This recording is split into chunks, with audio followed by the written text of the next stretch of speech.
Hello everyone, my name is Amy McClure and this presentation will be over a Human Resources Specialist career.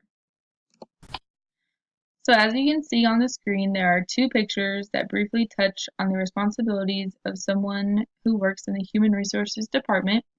The picture on the left lists a number of words that are related to human resources in some way. Some responsibilities like hiring and firing are related to human resources. So if you want a job in human resources, you'll have to know how to hire people and you'll have to understand diversity and treat everyone equally.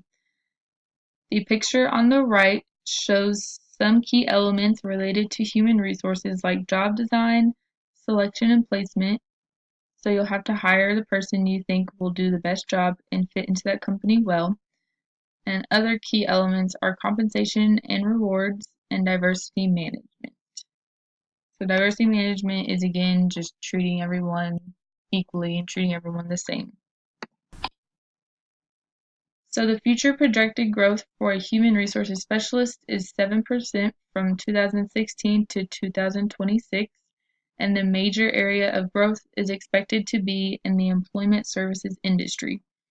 The average salary for someone who is starting out in this career is around $6,050 per year. And for an individual who is on the higher end and has been in the business for a while, can make up to $72,407 per year. Many people might be wondering, what is a human resources specialist?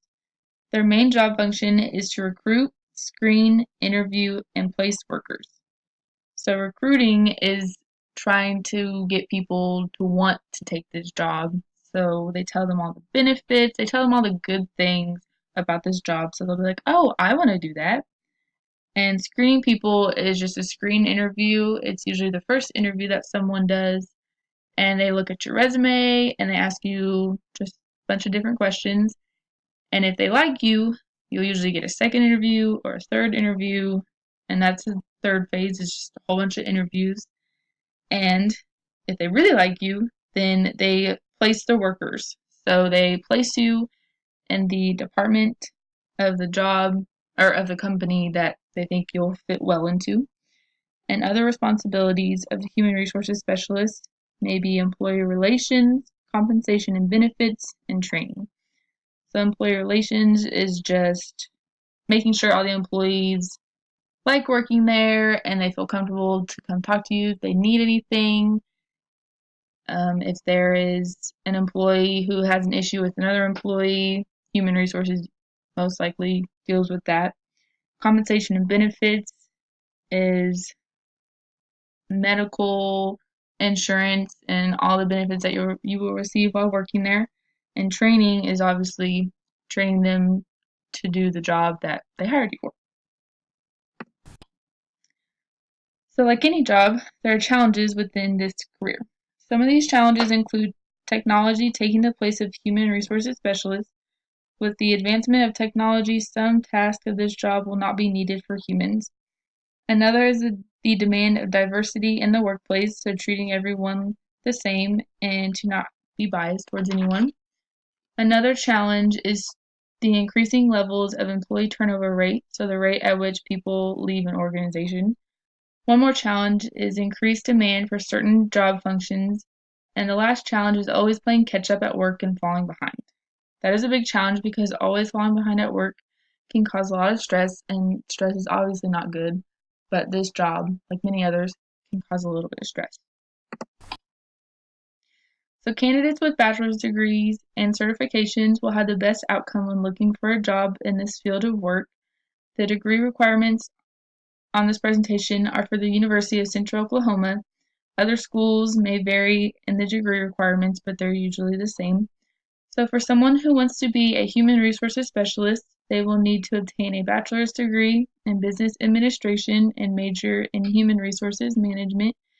They will need to complete 44 credit hours of the university core. So these will be classes like English and history and just general classes that everyone has to take.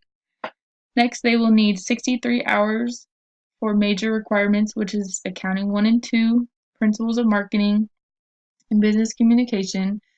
These are obviously a lot more classes that you'll need to have, but these are just some of the examples that they offer. And lastly, they will need to complete 9 credit hours of business support classes, which will be business, calculus, college algebra, and principles of microeconomics.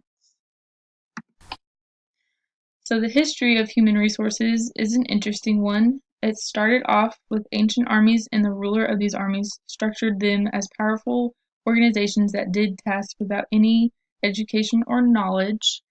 Italian Machiavelli, who's the author of The Emperor and other books, was not writing just about the art of the power. He was writing about managing all kinds of resources, including the people, reward, and recognition in various leadership styles. He was clearly splitting roles in the society, securing the position of the emperor. That is the book about human resources management. So, in modern human resources organization operates synonymously. They design and develop strategic processes and procedures. They run difficult and complex communication campaigns as the organization attracts the best talents from the job market.